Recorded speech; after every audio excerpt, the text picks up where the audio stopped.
ఒక చిన్న పల్లె, చుట్టూ నిశ్శబ్దం.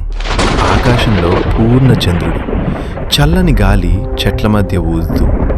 ఆ పల్లె చివర ఎవరూ దగ్గరికి వెళ్ళడానికి ధైర్యం చేయని ఒక పాత బంగ్లా.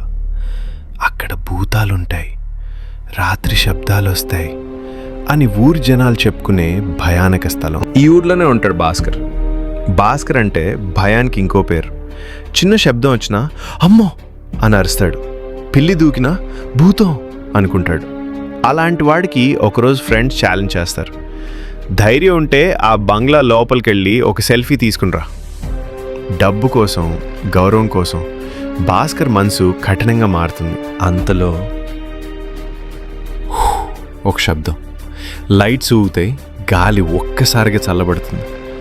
అప్పుడే ఒక తెల్లని ఆకారం గాల్లో తేలుతూ, భూతం బాబాయ్! కళ్ళు వెలుగుతున్నాయి, కానీ ముఖం మాత్రం నవ్వుతో. భాస్కర్ కళ్ళు తిరుగుతాయి.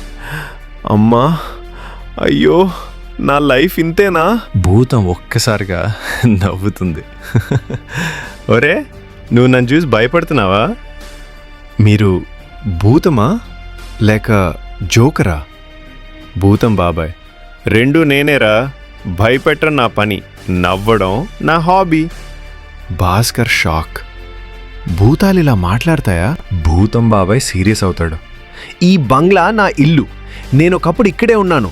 ఒక చిన్న జోక్ వల్ల హార్ట్ అటాక్, కొంచెం భావోద్వేగం, ఇప్పుడు ఈ ఒంటరితనం. ఎవ్వరూ రారు, అందరూ భయపడతారు. నెమ్మదిగా వినిపిస్తాడు.